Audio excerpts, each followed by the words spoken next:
ಪಾರ್ವತಿ ಅದೇನೋ ಜೈನಮ್ಮ ಪಾರ್ವತಿ ಪತಿ ಹರ ಹರ ಹರ ಹಾದು ಅಂದಲ್ಲ.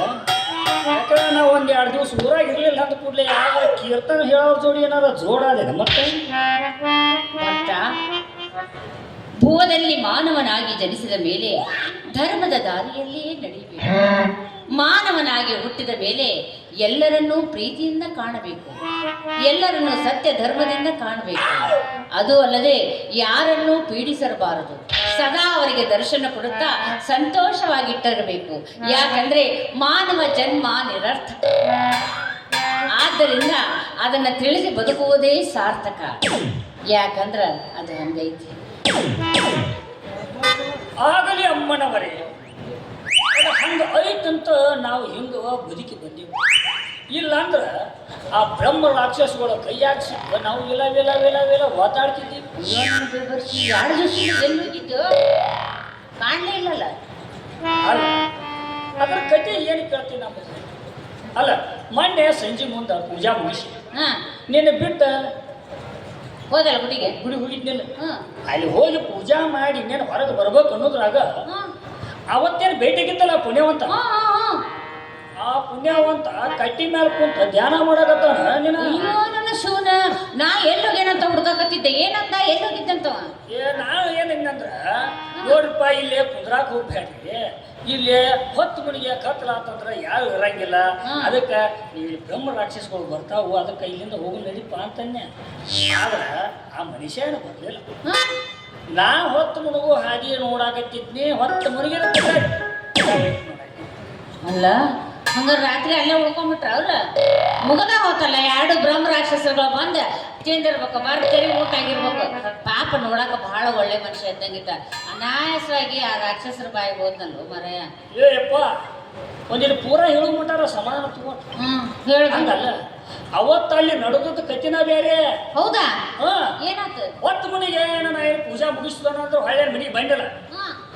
ಮುಂಜಾನೆ ಅದು ದೇವಸ್ಥಾನಕ್ಕೆ ಪೂಜಾ ಮಾಡಾಕಂತ ಹೋಗ್ಯನ ಆ ಪುಣ್ಯವಂತ ಬರು ಮುಂದೆ ಹೆಂಗ ಕುಂತಿತ್ತಲ್ಲ ಹಂಗ ಕುಂತಿದ್ದವ.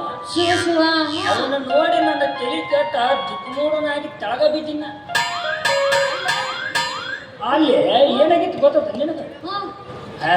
ಅದ್ರ ಕತಿ ಮುಂದೆ ಭಾಳ ಏನಾಗಿತ್ತು? ಅಲ್ಲಿ ಇರುವಂತ ಏನು ಬ್ರಹ್ಮ ರಾಕ್ಷಸಗಳು ಯಾಡ ಅವರು ಸಾಮಾನ್ಯರಲ್ಲ. ರಂಭಾಪುರಿ ಜಗದ್ಗುರು ರೇವಣ ಸಿದ್ಧರ ಅವರ ದಿವ್ಯ ದೃಷ್ಟಿಯಿಂದ ಉರಿ ನೇತ್ರದಿಂದ ಅವನು 2 ಸುಟ್ಟ 2 ಹುತ್ತಿನ ಗುಂಡುಗಳನ್ನ ನೋಡಿದ್ರು. ನಾನು ಹೋಗಿ ನೋಡಿದ್ನಿ. ಅವನ ನೋಡಿಕ್ಯಾರ ಅಯ್ಯಪ್ಪ ನೀವು ಯಾಕೆ ಹಿಂಗೆ ಮಾಡಿದ್ದೀರಿ ಅಂತ ಕೇಳಿದ್ನಿ. ಏನಂದ್ರೆ ಅದಕ್ಕೆ ಅವ್ರು ಏನು ಹೇಳಿದ್ರು ಅಂತಂದ್ರೆ, ಈ ಲೋಕ ಕಂಟಕಾಗಿ ಬಂದಿರತಕ್ಕಂಥ ಈ ಬ್ರಹ್ಮ ರಾಕ್ಷಸಗಳನ್ನ ಸುಟ್ಟ ಉಕ್ಕಿನ ಗುಂಡುಗಳನ್ನ ಮಾಡಿದೀವಿ, ಇವನ್ನ ತಗೊಂಡ ಕಂಬಾರ ಸಾಲಿಗೆ ಹೋಗಿ ನಡಿ ಅಂತಂದ್ರ. ಆಮೇಲೆ ಕಂಬಾರ ಸಾಲಿಗೆ ಯಾಕೆ ಹೋಗ್ಬೇಕ್ರಿ ಅಂತ ಕೇಳಿದ್ನೆ.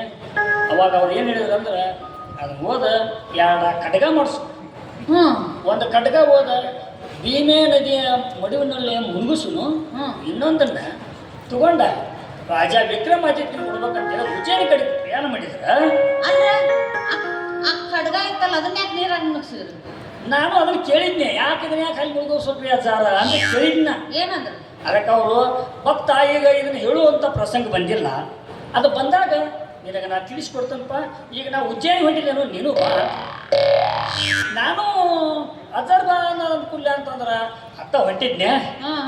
ಆ ಹೋಗೋದ್ರೊಳಗ ಅತ್ತ ನಳಕ ಹಾದಿಯಾಗಿ ಏನಾಗ್ಬಿಡ್ತಿ, ಈ ನಿನ್ನ ರೂಪ ಒಣಪ ವಯ್ಯಾರ ನನ್ನ ಕಣ್ಣ ಮುಂದೆ ಬಂದು ಸೆಳೆಯಾಕತ್ತಿದ್ರು. ಅಜ್ಜಾರನ್ನು ಬಿಟ್ನಿ ಇಲ್ಲೇ ಬಂದೆ. ಯಾಕಂದ್ರೆ ಅದು ಹಂಗೈತಿ. ಅಲ್ಲ ನನಗೂ ಏನೋ ಇಚ್ಚಿತ್ತಾಗ 2 ದಿನ ನಿನ್ನ ಮಾರಿ ನೋಡ್ಲಿಲ್ಲ ಅಂದ್ರೆ ಎಲ್ಲ ಕಳ್ಕೊಂಡಂಗ ಆಗಿತ್ತು ನನಗೆ. ಈಗ ನೀ ಬಂದು ನೋಡ ನನಗೆ ಹೌದಾ? ಯಾಕಂದ್ರೆ ಅದು ಹಂಗೈತಿ. ಇದು ಹಿಂಗಂತ ನಿನಗೂ ಗೊತ್ತಾಗ್ತಲ್ಲ, ಅದು ಹಂಗ್ಯಾಕಾಗಿತ್ತು? ಯಾರಿಗೆ ಗೊತ್ತು? ಯಾರಿಗೆ ಗೊತ್ತು? ನನಗಾಗಿದ್ದು ನಿನಗೆ ಗೊತ್ತಿಲ್ಲ, ನಿನಗೆ ನನಗೆ ಗೊತ್ತಿಲ್ಲ. ಅಲ್ಲ, ನಾವೊಂದು 4 ದಿವಸ ಊರಾಗ ಇರಾಕಿಲ್ಲ. ಹೌದು ಹೌದು. ಅವಾಗ ನಿನಗೆ ಹೆಂಗೆ ಆಗಕತ್ತಿತ್ತು? ನಿನಗೆ ಹೆಂಗೆ ಆಗಕತ್ತಿತ್ತಲ್ಲ ನನಗೂ ಹಂಗೆ. ನಿನಗಾಗೋದು ನನಗೆ ಆಗಕತ್ತದ.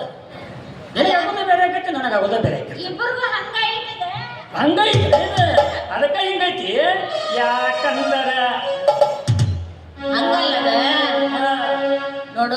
ಯಾಕಂತಂದ್ರ ನಿನ್ನ ಮನಸ್ನಾಗ ಏನೈತಿ ಅನ್ನೋದು ಅದು ನಿನಗೆ ಗೊತ್ತು, ನನ್ನ ಮನಸ್ನಾಗ ಏನೈತಿ ಅನ್ನೋದು ನನಗೆ ಗೊತ್ತು. ಒಟ್ಟಿನಾಗ ಇಬ್ರು ಕುಡಿವಲ್ಲ, ಹಾಡಿ ಕೊಡುದು ಸಾಕು. ಹೆಂಗೆಂಗೋ ಹೆಂಗೆಂಗೋ ಹೆಂಗೆಂಗೋ ಆಗಲಿದ್ದಿ ಮನದಾಗ ಹುಡುಗಿ ಎಂದಾಗ ನನ್ನ ಮೈಯ ಹುಡುಗಿ ಎಂದಾಗ ನನ್ನ ಮೈಯ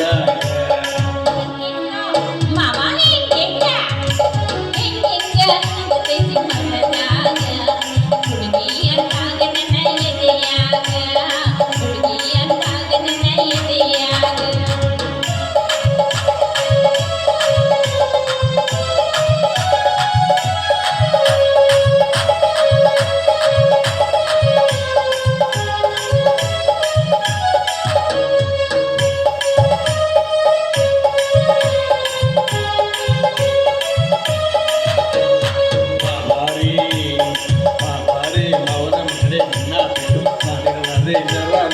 ಎಲ್ಲ ಸಿಗಿ ಡಬ ಡಬ ಇರ್ತೈತೆ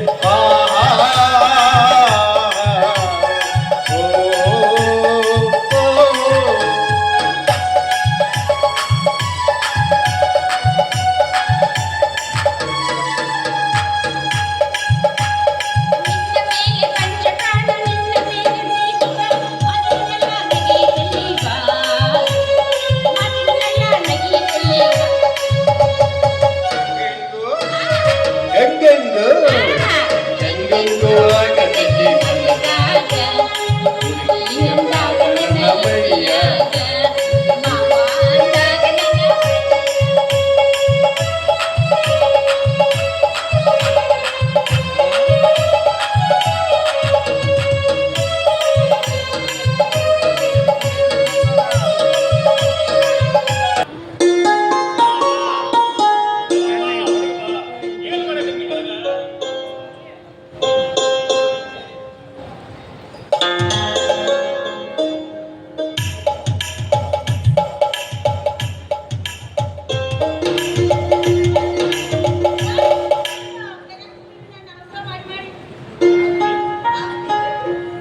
ಈ ವೈಭವ ಸೌಂದರ್ಯ ನೋಡಕ ಎರಡೂ ಕಣ್ಣಿದ್ರೂ ಸಾಧಿಸಿಲ್ಲ.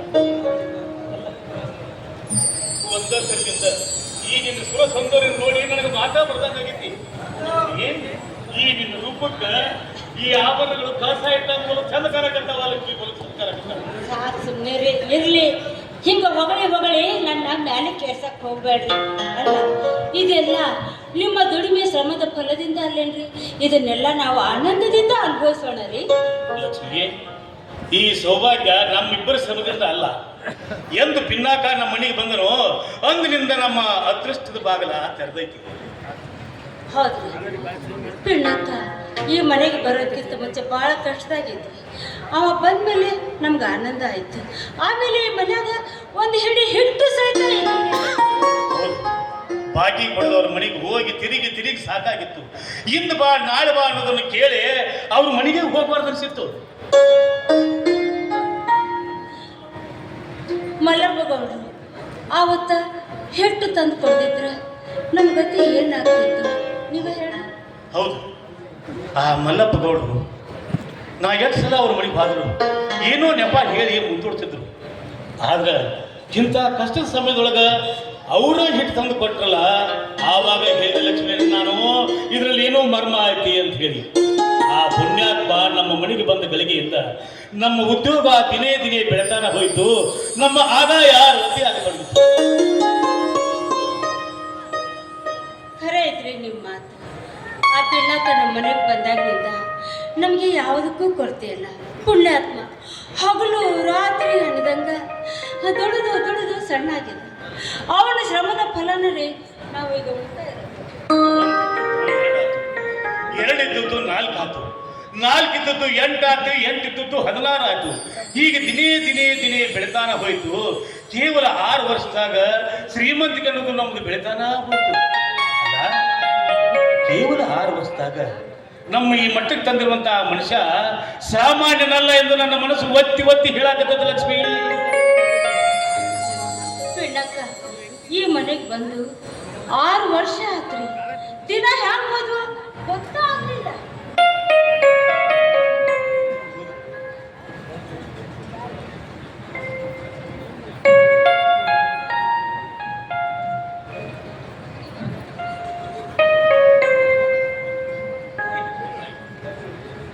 ಇದೇ ಸವಿ ನೆನಪಿನಾಗ ಶಿವ ದೇವಾಲಯಕ್ಕೆ ಹೋಗಿ ಬರೋಣ. ಹೋಗಿ ಬರೋಣಲ್ಲ?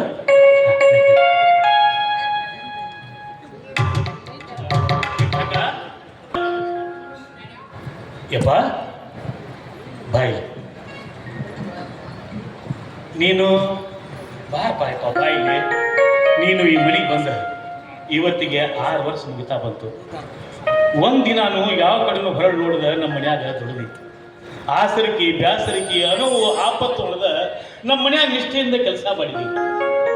ಈ ನಿನ್ನ ದುಡಿಮೆಯ ಬಲದಿಂದ ತುತ್ತು ಕೂಳಿಗೆ ಗತಿಯಿಲ್ಲದ ನಾವುಗಳು ಇಂಥ ಶ್ರೀಮಂತಿಕೆಯನ್ನು ಕಂಡಿವಪ್ಪ.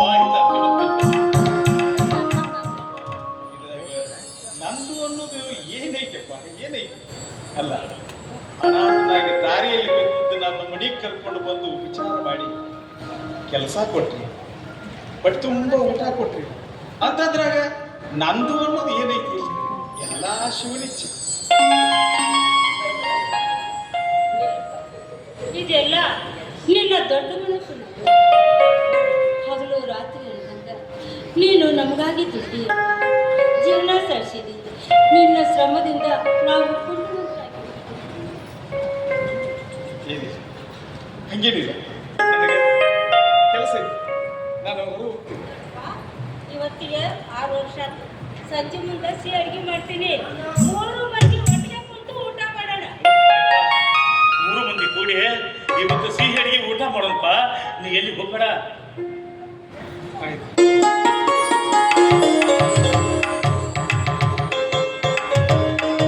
ತಯಾರಾಗ, ನಾವು ಶಿವ ದೇವಾಲಯಕ್ಕೆ ಹೋಗಿ ಬರೋಣ. ನಡಿ, ಬೇಗ ತಯಾರಾಗ.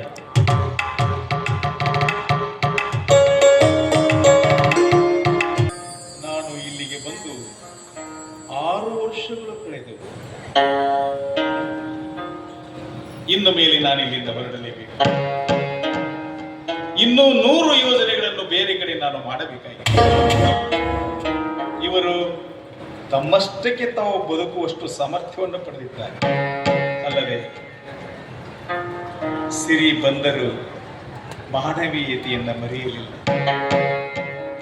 ಧನ ಸಂಗ್ರಹ ಆದರೂ ದಾನವೀಯ ಗುಣಗಳನ್ನು ತೆಗೆದುಕೊಳ್ಳಲಿಲ್ಲ. ಇವರು ನ್ಯಾಯಯುತವಾಗಿ ಬದುಕಲು ಸಮರ್ಥರಾಗಿದ್ದಾರೆ. ಇನ್ನು ಮೇಲೆ ನಾನಿಲ್ಲಿರುವ ನನಗೆ ಮುಂದಿನ ದಾರಿ ಯಾವುದು ಎನ್ನುವುದನ್ನು ಆ ಶಿವನನ್ನ ಧ್ಯಾನಿಸಿ ನಾನು ಅರ್ಥ ಮಾಡಿಕೊಳ್ಳಲೇಬೇಕು.